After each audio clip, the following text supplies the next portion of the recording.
أعوذ بالله من الشيطان الرجيم.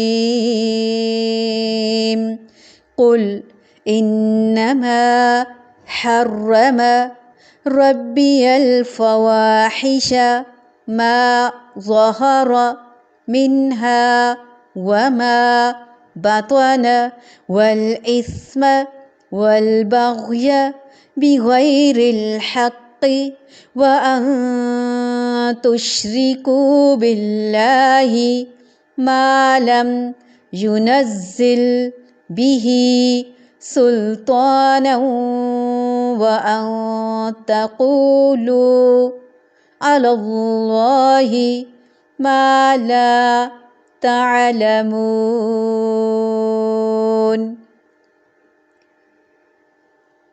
قل إنما حرم ربي الفواحش ما ظهر منها وما بطن والإثم والبغي بغير الحق وأن تشركوا بالله ما لم ينزل به سلطانا وأن تقولوا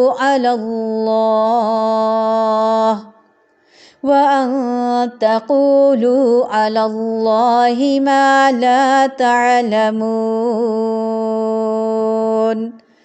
قل کہہ دیجئے انما بے شک حرم حرام کیا ربیہ میرے رب نے الفواحش بے حیائی کے کاموں کو ما جو ظہرا ظاہری ہوں منہا ان میں سے وما اور جو باطنا پوشیدہ ہوں والاسم اور گناہ کو والبغی اور سرکشی کو بغیر الحق بغیر حق کے ناحق وَأَن اور یہ کہ تشریکو تم شریک ٹھہراؤ باللہ ساتھ اللہ تعالیٰ کے ما جو لم نہیں ینزل اس نے اتاری بھی اس کی سلطاناً کوئی دلیل وَأَن اور یہ کہ تقولو تم کہو اللہ اللہ تعالیٰ پر ما جو لا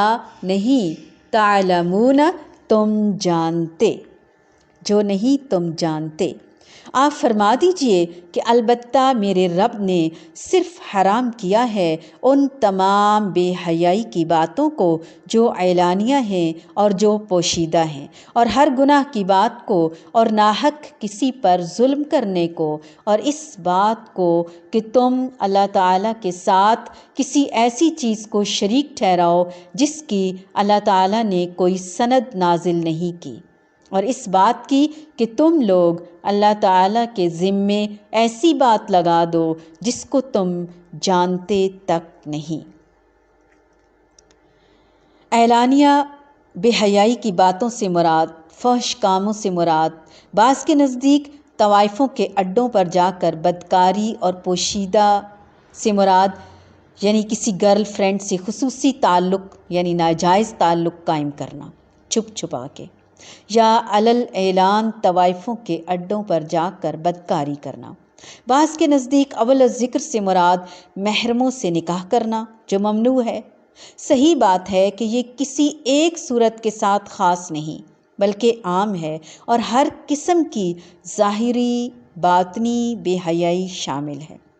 فلمیں دیکھنا، ڈرامے، ٹی وی، VCR، اخبارات اور رسائل میں ایسی تصاویر، رقص و سرور کی مجالس، محفلیں، عورتوں کی بے پردگی، بے حرمتی، عورتوں اور مردوں کی مکس گیدرنگ، بے باک اختلاط، مہندی اور شادی کی رسومات میں بے حیائی کے کھلے عام مظاہرے وغیرہ، یہ سب فواحش میں شامل ہیں.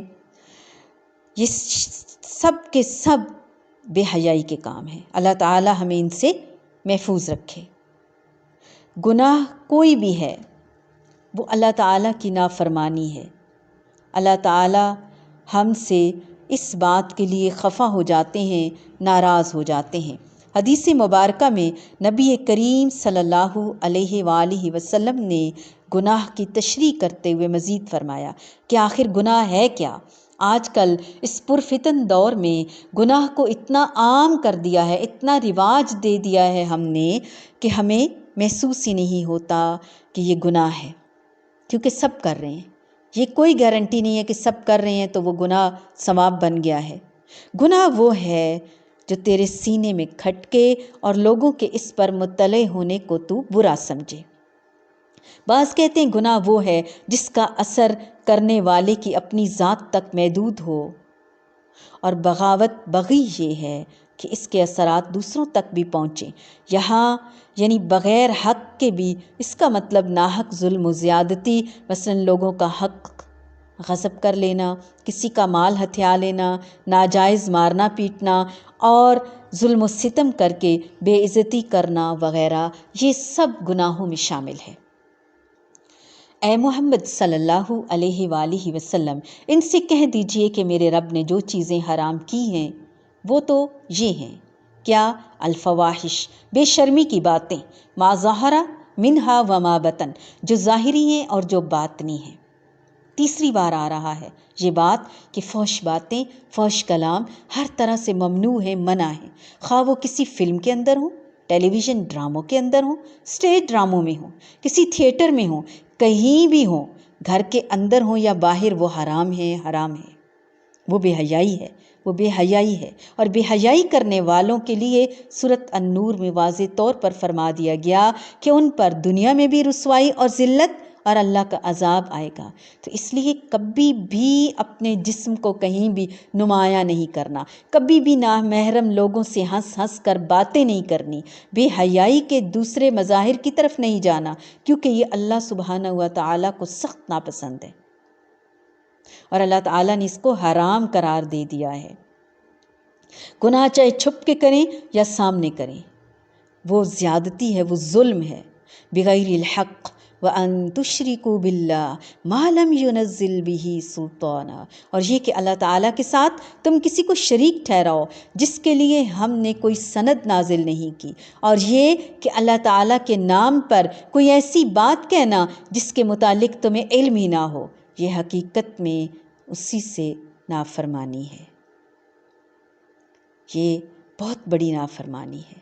اور اللہ تعالیٰ نے خود ہمیں بتایا ہے صاف صاف، جتنی بھی حرام کردہ چیزیں ہیں، یہاں تک کہ شرک ان سے بھی اوپر اس بات کو رکھا گیا، اس سے پتہ چلتا ہے کہ یہ گناہ شرک سے بھی بڑا گناہ ہے، اور گویا اس میں ہم اللہ کے ساتھ اپنے محبوب کو بھی شریک ٹھہرا لیتے ہیں، جھوٹ بھی باندھتے ہیں، جھوٹ بھی بولتے ہیں اللہ پر۔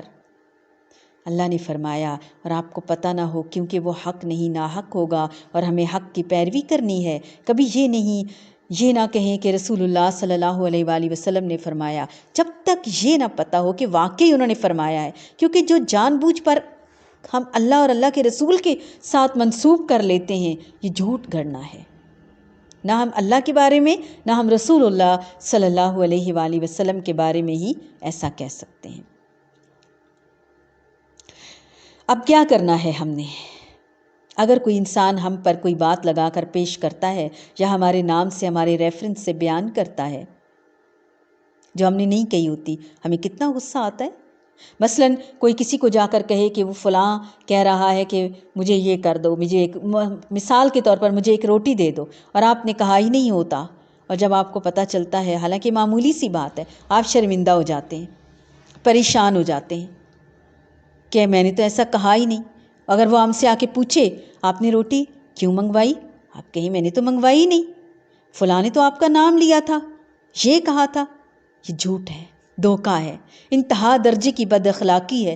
تو انسانوں کے درمیان اگر اس چیز کی اجازت نہیں تو اللہ کے نام پر کوئی ایسی بات کہنا، رسول اللہ کے نام پر کوئی ایسی بات کہنا جو اللہ نے اور اللہ کے رسول نے فرمائی نہ ہو، کس قدر نازیبا حرکت ہے، اور کس قدر اللہ اور اللہ کے رسول ناراض ہوں گے۔ اور دین کے معاملے میں یہ بدعات ہیں، جہنم میں لے جانے کا ذریعہ ہیں۔ اللہ تعالی ہمیں ہر ظاہری اور باطنی بے حیائی سے محفوظ رکھے، ہر طرح کے شرک سے محفوظ رکھے، اور ہم کبھی جھوٹ نہ باندھیں، نہ اللہ کے ساتھ اور نہ رسول اللہ صلی اللہ علیہ وآلہ وسلم کے ساتھ غلط، ہر من گھڑت، ہر بات کو صحیح حدیث کہہ کر کبھی نہ بیان کریں انشاءاللہ۔ قل انما حرم ربی الفواحش ما ظہر منها وما بطن ما ظہر منها۔ اب یہ ظاہر بھی اتنی عام ہو گئی ہیں تو باطنی چھپی ہوئی برے خیالات، ما ظہر منها وما بطن، ہم ڈیلیٹ کر دیں گے تو وہ ڈیلیٹ ہو جائیں گی، ہم چھپ کے کریں گے تو وہ گناہ نہیں رہے گا۔ ہم نے گھر والوں کو نہیں پتہ لگنے دیا تو کیا اللہ کو نہیں پتہ؟ اللہ کو سب پتہ ہے، ظاہر بھی اور باطن بھی۔ اللہ ہماری حفاظت فرمائے اور ہمیں ان غلاظتوں سے بچائے۔ ما ظہر منها وما بطن والإثم والبغي بغير الحق وأن تشركوا